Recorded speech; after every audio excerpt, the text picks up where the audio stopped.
아버지 하나님, 이 시간 부족한 종 다시 머리를 숙이며 주님께 구합니다.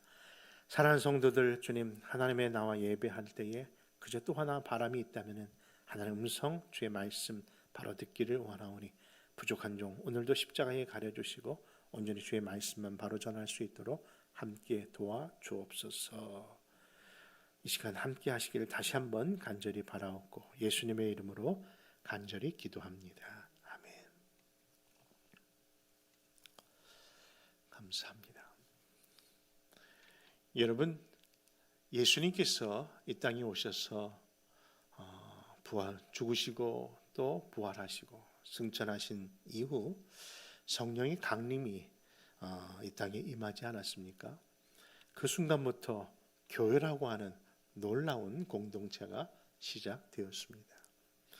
여러분, 성령의 강림과 함께 시작된 교회의 첫 모습을 보면요, 믿는 사람들이 다 함께 있어 모든 물건을 서로 통용하고 또 재산과 소유를 내 것으로 여기지 아니하고 서로의 필요를 따라 나눠줄 정도로, 여러분 정말 천상에서 경험할 바 같은 그런 사귐이, 그런 천상의 사귐이 이 땅에 임하였던 적이 있었답니다. 그런데 그런 귀한 공동체가 왜 얼마 가지 못했을까요? 여러분, 그것은 이 천상의 공동체를 경험은 했고 놀라움을 받기는 했으나 그것을 어떻게 계속 유지하는 법을 그들이 몰랐기 때문이라는 겁니다. 여러분, 이에 대하여 사도 바울은 그의 서신, 특별히 에베소서라고 하는 이 에베소서를 교회론을 다루고 있으면서 교회론을 다루고 있는 이 에베소서를 통해서 하나님의 교회를 어떻게 계속 그렇게 유지해야 되는가를 오늘 본문을 통해서 당부하고 있는 내용이랍니다. 그런 의미 속의 본문을 다시 한번 읽어볼까요? 이번엔 여러분들이 한번 먼저 1절 읽어주시기를 바랍니다. 같이 읽습니다. 시작. 그러므로 주 안에서 갇힌 내가 너희를 권하노니 너희가 부르심을 받은 일에 합당하게 행하여 모든 겸손과 온유로 하고 오래 참으로 사랑 가운데서 서로 용납하고 평안에 매는 줄로 성령이 하나 되게 하신 것을 힘써 지키라. 여러분, 그렇습니다. 초대교회가 그 하나님의 법을 지키는 법을 몰랐기에 이 말씀을 했는데, 그렇다면 이제 초대교회가 아니라 나이를 먹을 만큼 먹었던, 아니 2000년이 지난 오늘 이 땅의 교회는 과연 그 사명, 다시 말해서 하나됨을 지키는 일을 잘하고 있습니까? 아니, 왜 또 2000년이 지난 오늘까지도 그 사명 왜 제대로 지키지 못하는 이유는 무엇일까요? 이에 대하여 누가복음 14장에서는요, 특별히 예수님의 비유 가운데 그 이유를 이렇게 표현하고 있습니다. 거기서 그 이유를 찾을 수 있다는 말입니다. 우리 한번 누가복음 14장 21절과 23절 우리 한번 같이 찾아 읽습니다. 시작. 집주인이 노하여 그 종에게 이르되 빨리 시내의 거리와 골목으로 나가서 가난한 자들과 몸 불편한 자들과 맹인들과 저는 자들을 데려오라 하니라. 종이 이르되 주인이여 명하신 대로 하였으되 아직도 자리가 있나이다. 주인이 종에게 이르되 길과 산 울타리로 가라. 나가서 사람을 강권하여 데려다가 내 집을 채우라. 여러분, 그렇습니다. 이처럼 교회는요, 다양한 환경과 형편의 사람들을 통해서 하나님의 집인 교회를 강권해서 채우는 급한 일로 인하여 여러분, 지금의 모습 속에 그런 일들이 드러난 이유라 할 수 있겠습니다. 여러분, 예전 복음성가 가운데 이런 노래 있지 않습니까? 세상은 평화 원하지만, 그렇죠, 전쟁과 소문은 늘어간다. 이 모든 인간 고통 두려움뿐 그 지겨움 뭐라고요? 끝없다라고 그렇게 하는 노래의 가사 말입니다. 그렇습니다. 사람들은 마음으로는 원하는 게 있어요. 뭘 원한다고요? 평화를 원하고 안정을 원합니다. 그런데 그런 바람과 달리 여전히 이 세상은 전쟁과 고통은 날마다 끊임없이 더 늘어만 가고 있다는 것을 표현하는 노래인데 마치 예언적 노래처럼 들려지는 겁니다. 여러분 어느 조사에 의하면요, 인류가 역사를 기록한 이후부터, 그렇죠? 그 전에는 알 수가 없으니까 역사를 기록한 이후부터 무려 전쟁이 5,600회가 전쟁이 이 땅에 있었다는데, 그 인류 역사상 고작 전쟁이 없었던 적은 290년밖에 되지 않았다고 합니다. 그것을 평균적으로 계산해 보면요, 매년 3회 이상 이 세상에서는 전쟁이 계속 일어났다는 이야기를 하는 겁니다. 여러분 그렇습니다. 인류의 역사란 그런 의미에서 뭐라고요? 전쟁의 역사라고 해도 틀린 말이 아닐 정도입니다.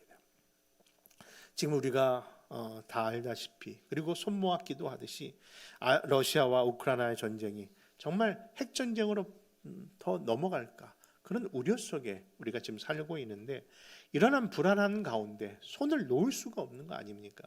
우리가 잡은 기도의 손을 놓을 수 없는데도 불구하고 여전히 이런 갈급함과 갈망 속에 인류가 그렇게 기도하고 바람이 있음에도 불구하고 왜 하나님은 이런 기도를 들어주시지 않고 있는가? 여러분 이에 대하여 어느 사회학자는요 이런 말을 합니다. 그러한 평화를 갈망하는 인류의 기도는 신의 입장에서 보면 도리어 가증한 기도에 불과할 것이다. 여러분 너무 심한 말이 아닐까 생각도 해봅니다.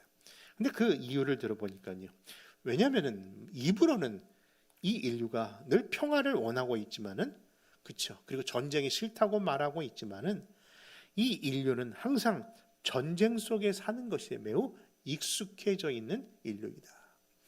여러분 그것은 무슨 말이겠습니까? 여러분 전쟁이 싫고 평화를 원한다고 말하지만은 인간의 내면에는요 언제든지 자신의 이익, 자신의 것을 위협하고 그것을 빼앗려는 하는 사람들이 나타나면 언제든지 뭡니까? 우리는 총과 칼을 들고 타인을 향하여 심지어는 살인까지 할 만한 그런 존재가 인류라는 죄성을 이야기하기 때문이라는 거죠. 여러분 평화라는 사전적 단어를 찾아보면요, 전쟁과 분쟁이 없는 상태라고 표현하고 있지만 과연 전쟁이 그리고 분쟁이 없다라고 우리 안에 진짜 평화가 있던가요? 여러분 그런 현실 속에 이 땅에 교회가 세움을 받고 있습니다. 아니 아직도 이 땅에 발을 딛고 살아가는 성도들이 거해야 되는 것이 이런 세상입니다. 그런데 여러분 그렇다면 정말 이 땅의 교회가, 그리고 이 땅의 성도가 정말 우리가 바라는 샬롬, 그 평화가 어떻게 유지하며 이것을 우리가 간직하며 살 수 있을지, 그런 질문 속에 오늘도 몇 가지 교훈을 나누고자 합니다. 첫째, 진정한 평화는 여러분 기억하십시오. 오직 샬롬의 왕, 평강의 왕이신 주님 안에서만 가능한 줄 믿으시기 바랍니다. 여러분 예수님의 탄생, 그리고 예수님의 죽음, 예수님의 부활, 아니 심지어 모든 예수님에 관련된 모든 주제에는 언제나 샬롬, 평강, 화평이 있으셨답니다. 왜 그렇겠습니까? 그 이유는 의로우신 하나님과 죄인된 인간 사이에 가로막힌 그 관계를 회복하는 그 일이 바로 샬롬, 평강의 역사이기 때문에 이 땅에 오신 예수님이 오실 때도 평강의 왕이 오셨다는 메시지와 함께 오셨던 이유가 아니겠습니까? 또한 그리스도의 몸인 교회가 서로 하나 되어 같은 지체로서 하나 되게 하심을 이루는 그 유니티도 결국 뭐예요? 화목해 하신 십자가의 공로인 줄 믿는 겁니다. 여러분 물과 기름처럼, 아니 평생, 아니 영원히 함께 거할 수 없다고 생각했던 유대인들과 이방인들의 그 막힌 담을 허무신 것도 화평케 하신 십자가의 능력이라고 말씀하시기에 예수님이 누구십니까? 예수님이 어떤 일을 행하셨습니까? 하는 질문 속에 언제든지 우리가 예수님은 이런 분입니다라는 그 호칭 속에 변할 수 있다면 그것은 바로 우리 예수님은 샬롬의 왕, 평강의 하나님이시라. 여러분 그 말씀이 진정으로 우리의 입술에서 고백되어지도록, 사랑하는 성도 여러분, 그 샬롬의 왕이신 예수님을 나의 구주로 모시고 그분을 나의 주인으로 모시는 복된 성도들 되시기를 먼저 축원합니다. 두 번째 교훈은 무엇입니까? 여러분, 샬롬의 사명이 다른 자에게 있는 것이 아니라 이 땅의 교회와 우리 성도에게 있음을 잊지 말자입니다. 여러분, 교회에 처음 오신 분들에게 물어보면요, 교회 생활하는 데 있어서 제일 힘든 게 뭡니까? 라고 묻는다면 많은 사람들이, 우리들은 생각하기에 매주일, 그렇죠? 교회 신앙생활하는 것이 쉽지 않기에 어려움이 많을 것이다, 그렇죠? 그냥 주말에는 쉬는 날로 알았는데 사실 우리 예수 믿으니까요, 우리는 쉬는 날이 없어요. 우리는 주 안에서 안식하는 것이지, 그렇죠? 말 그대로 그냥 쉬는 날이 아닙니다. 어찌 보면 주일이 더 바쁩니다. 여러분, 그래서 그들에게는 이런 주일 성수하는 것이 쉽지 않을까, 어렵지 않을까 하는 생각을 하게도 물어봅니다. 근데 그들이 하는 얘기가, 그렇죠?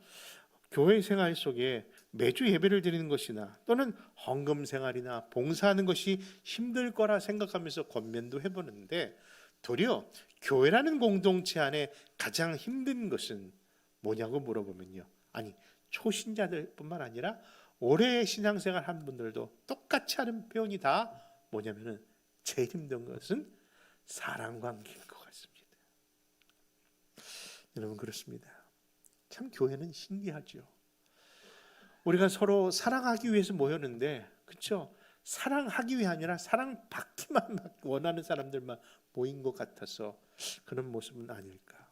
여러분, 그렇기에 교회는요, 많은 일꾼들이 정말 필요합니다. 이것을 하는 일꾼, 또 저 모양으로 하는 일꾼, 그렇죠? 이 모양 저 모양의 여러 일꾼이 필요하지만요, 오랫동안 교회 생활을 하면서 최고의 교회의 일꾼은 다른 일꾼이 아니라 화평케 하는 일꾼이 정말 더 많았으면 좋겠다. 여러분, 그렇다면 과연 화평케 하는 우리 교인 성도들이 우리 교회 안에는 누가 있는지, 오늘도 우리도 일부 예배 나온 분들 한번 살펴볼까요? 서로 한번 슬쩍 돌아보면서 누가 우리 교회에서는 정말 그 화평케 하는 일을 감당하고 있는가 한번 바라보시고요, 그분을 통해서 인정하는 끄떡임도 한번 경험해 보시기를 바랍니다. 여러분, 어떻게 돌아보셨습니까? 누군지 여러분들은 생각하십니까? 그런데 여러분, 과연 그 화평케 하는 그 사명은 꼭 그분에게만 있을까요? 여러분, 결코 아니라고 하는 사실을 오늘 여러분 배우시고 또 고백하시고 또 깨닫기를 바랍니다. 여러분, 그렇습니다. 우리 교회 안에는, 그렇죠? 그 화평케 하는 자의 사명이 바로 나에게도 있음을 아셔야 합니다. 여러분, 그것이 바로 하나님의 은혜로 구원받은 성도라면요, 우리는 피스 러버가 아니라 피스 메이커의 삶을 사는 그 직분과 그 사명을 부탁받은 존재라는 사실을 아셔야 합니다. 이러한 증거가 고린도후서 5장 17절 이하에서 이렇게 말씀합니다. 우리 한번 같이 찾아 읽습니다. 시작. 그런즉 누구든지 그리스도 안에 있으면 새로운 피조물이라. 이전 것은 지나갔으니 보라 새 것이 되었도다. 모든 것이 하나님께로서 났으며 그가 그리스도로 말미암아 우리를 자기와 화목하게 하시고 또 화목하게 하는 직분을 주셨으니 곧 하나님께서 그리스도 안에 계시사 세상을 자기와 화목하게 하시며 그들의 죄를 그들에게 돌리지 아니하시고 화목하게 하는 말씀을 누구에게? 우리에게 부탁하셨느니라. 여러분, 그렇습니다. 누구든지 그리스도 예수 안에 있는 자는 새로운 피조물로 거듭나면서부터 주어진 직분과 부탁이 있는데, 그게 뭐라고요? 화목하게 하는 그 사명을 받았다는 겁니다. 여러분, 인간의 창조의 목적이 여러분들 잘 아실 겁니다. 하나님을 영화롭게 하고 영원토록 그분을 즐거워하는 일. 여러분, 그것을 다른 말로 표현해 본다면요, 하나님께 예배하고 찬양하는 이 바로 우리 인류의, 우리 인간의 가장 중요한 우선순위임을 분명히 우리는 그 고백 속에서 우리를 인정합니다.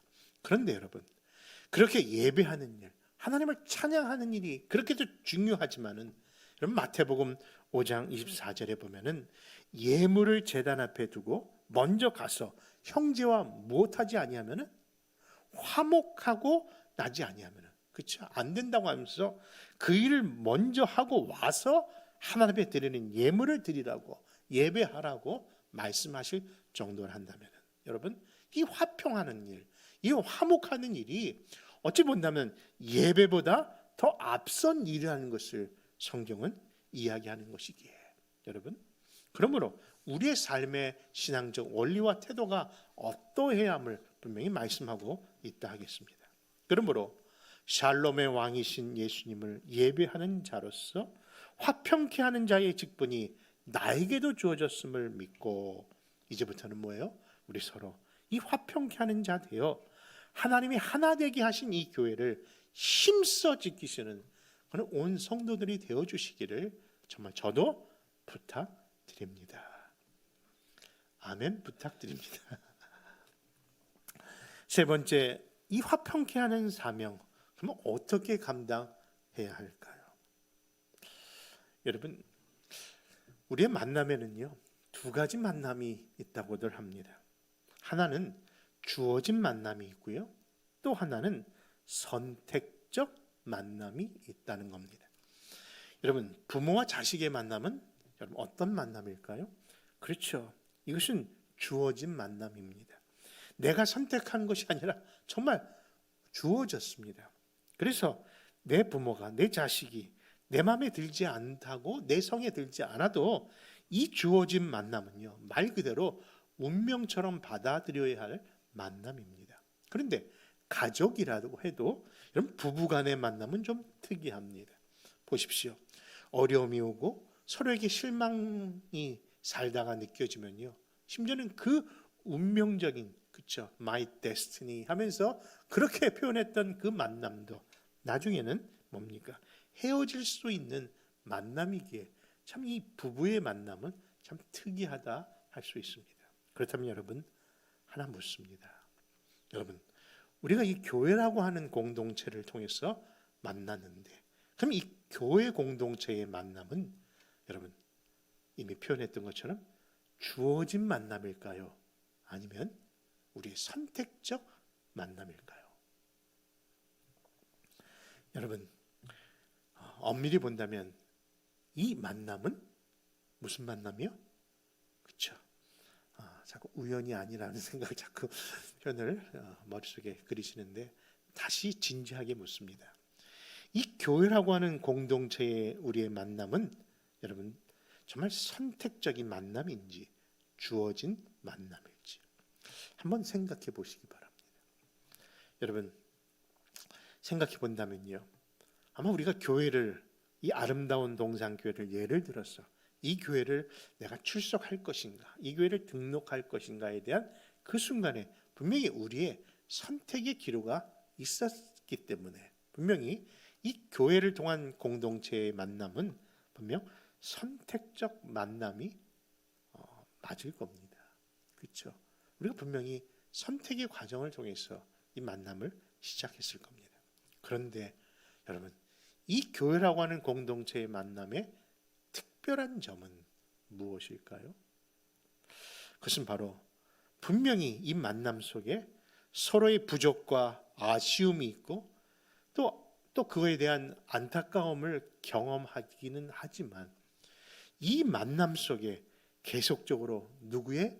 예수 그리스도의 십자가의 은혜와 사랑을 품고 그것을 따라 우리가 참고 견디고 헌신하며 기도하며 살다 보면 여러분 분명히 이 만남은 내가 선택한 만남이었다고 생각하는데, 어느 순간 이 만남이 결국 하나님의 부르심이라고 하는 하나님의 놀라운 운명적인 만남으로 이끄시는 것을 고백하게 된다는 겁니다. 여러분 그렇습니다.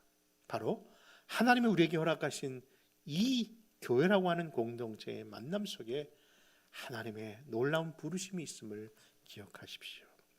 여러분, 알리 말티스의 그림 가운데 원무라고 하는 그림이 있답니다. 원무.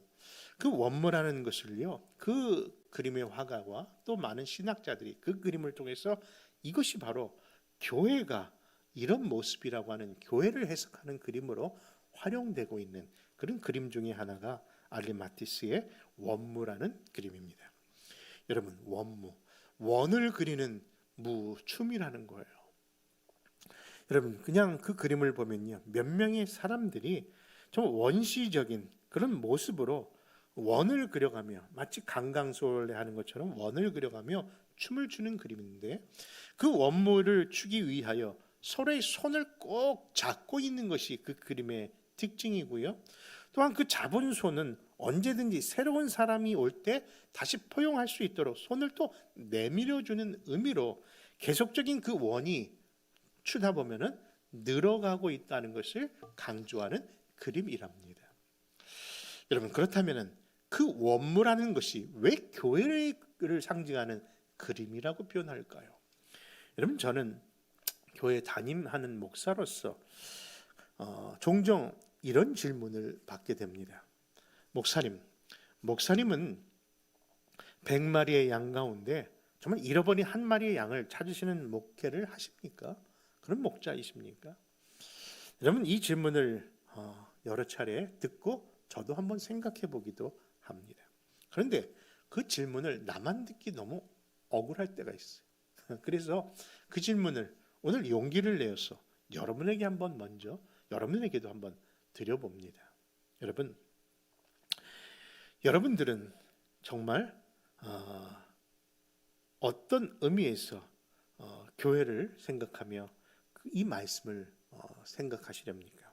여러분은 99마리를 더에 더 관심이 있습니까? 아니면은 잃어버린 한 마리의 어린 양을 더 관심을 갖는 여러분이십니까? 그렇죠? 99마리와 잃어버린 한 마리에 더 관심을 어디에 더 여러분들 갖고 계십니까? 말 그대로 전자입니까? 아니면 후자입니까? 여러분, 쉽게 답을 하지 못하는 이유를 저도 압니다. 저도 그랬으니까요. 그런데 여러분, 이 질문 속에 우리가 하고자 하고 나누고자 하는 이야기는 교회의 존재의 역할이 무엇인가를 한번 생각해 보고자 하는 질문 속에 이 말씀을 드린 겁니다. 다시 말해서 제가 여러분들에게 던진 질문은 목자의 마음의 태도와 그 자세가 무엇이냐는 질문을 하지 않았습니다. 왜냐하면 여러분들은 목자라기보다는 양에 가깝지 않습니까? 그렇죠? 그 목자라는 의미는 저한테 해당하는 것이고, 또 목자 대신 예수님을 우리는 생각하며 그 말씀을 품지만은, 방금 교회라고 하는 이야기를 나누면서 여러분들은 99마리와 한 마리 잃어버린 양에 어디에 더 관심이 있냐라고 물었을 때에 여러분들은 먼저 저는 전자입니다라고 말씀을 하는 것이 더 바람직한 생각이었다는 겁니다. 아니 목사님, 교회가 잃어버린 한 영혼을 위해서 구원해 한 일이 우리 할 일 아닙니까? 여러분, 맞습니다. 그런데 제 질문이 뭐라고요? 목자의 심정을 물어본 것이 아니라 교회의 역할의 의미 안에서 질문은 질문이기 때문에 그 답은 다시 생각해 볼 필요가 있다는 겁니다. 여러분, 무엇일까요? 당연히 목자라면요, 예수님처럼 한 마리 잃어버린 양을 위하여 산을 넘고 강을 넘고 심지어는 맹수와 싸워서라도 자기 생명을 내어서라도 그 한 영을 위해서 수고하는 것이 목자의 부르심이고, 또 그 목자가 해야 할 일은 사실입니다. 그런데 그 목자가 그 일을 충성스럽게 행할 수 있는 근거와 그 배경은 반드시 99마리를 맡길 수 있는 곳이 있을 때에, 여러분, 이것이 가능한 것이 아닐까요? 그렇다면 여러분들이 그 질문에 대해서 받아들일 때에 과연 나는 그 99마리의 안에 정말 그 공동체의 울타리 역할을, 그 일을 잘하고 있는가라는 질문 속에 그 말씀의 대답을 하셨어야 했다는 겁니다. 여러분, 그것이 바로 서로의 손을 꼭 붙잡고 함께 도는 원무가, 그렇죠? 원을 그리는 춤이 교회라는 것을 말씀드린 이유인 겁니다. 여러분, 지난주 중국 흑룡강성 목당강의 추위가 무려 영하 몇 도라고요? 30도가 그렇죠. 더 내려가는 강추위라고 말씀을 드렸는데, 여러분 남극에 가면요, 남극에 사는 펭귄들은 무려 영하 90도에서도 살아남는 존재라고 합니다. 여러분, 근데 그 살아남는 이유를 그 지오그래픽 그 프로그램을 보면요, 그 살아남는 이유가 거기에서도 원무가 발견되었다는 거예요. 여러분, 특별히 황제 펭귄이라고 하는 그 펭귄들은요, 영하 90도가 내려가는 그 강추위 속에서도 마치 원물을 추듯이 서로 밀착하여 원을 그리며 이렇게 돌기 시작합니다. 그리고 돌 때에 그 자기의 체온을, 그렇죠, 다른 펭귄에게 나눠주면서 그 강추위를 이겨낸다는 그런 이야기를 들었습니다. 매물과 같은 존재들인데 말입니다.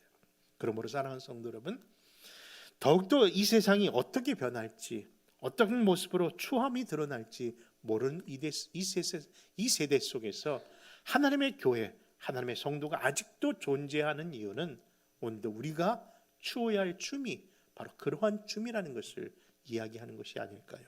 여러분, 나에게 주어지는 이기적인 그런 샬롬이 아니라 타인을 향하여 내어줄 수 있고 잡아줄 수 있는 그런 원무의 그 샬롬, 여러분, 그것이 오늘 본문으로 삼은 말씀의 주제이고 결론입니다. 그러므로 주 안에서, 우리 그런 의미에서 마지막 구절 같이 읽습니다. 원무와 그 그림과 영상을, 사진을 한번 보는데 여러분들 한번 직접 여러분들의 인터넷에 한번 다시 찾아보시기를 바랍니다. 같이 말씀 읽습니다. 시작. 그러므로 주 안에서 갇힌 내가 너희를 권하노니 너희가 부르심을 받은 일에 합당하게 행하여 모든 겸손과 온유로 하고 오래 참음으로 사랑 가운데서 서로 용납하고 평안에 매는 줄로 성령이 하나 되게 하신 것을 힘써 지키라. 기도하겠습니다. 고맙고 감사하신 아버지 하나님, 오늘 귀한 말씀 속에 이 땅의 교회와 우리 성도들이 감당해야 할 사명이 무엇인지 알게 하심을 다시 한번 감사합니다. 주님, 세상이 어떻게 더 변할지, 어떻게 추하게 나타날지, 말로는 평화를 원하고 아버지 하나님 안정을 원한다고 하지만 주님, 그 전쟁과 아버지 하나님 다툼은 끊임없는 세대를 살고 있습니다. 주님, 이 땅의 교회를 통해서 서로의 손을 붙잡고 샬롬이신 주님을 앞세우고 하나님 이 거룩한 하나님 춤을 하나님 믿음의 행위를 감당하는 우리 교회가 되도록 주님, 우리 샬롬이신 주님을 온전히 높이며 드러내는 사명 감당케 하소서. 아버지 하나님, 세상은 피스 러버들이 들끓고 있지만은 주님, 우리는 피스 러버가 아니라 피스 메이커인 줄 압니다. 예수님이 걸어가신 그 길, 나도 내 십자가를 지고 나의 자아를 죽이고 남을 나보다 낮게 여기는 그런 겸손과 온유와 오래 참음의 사랑이 우리 교회 안에 드러나게 하셔서 이미 하나 되게 하신 이 귀한 교회를 끝까지 지켜내도록 주님, 이 영적 싸움 오늘도 감당케 하옵소서. 믿고 감사드리며 예수님의 이름으로 기도합니다.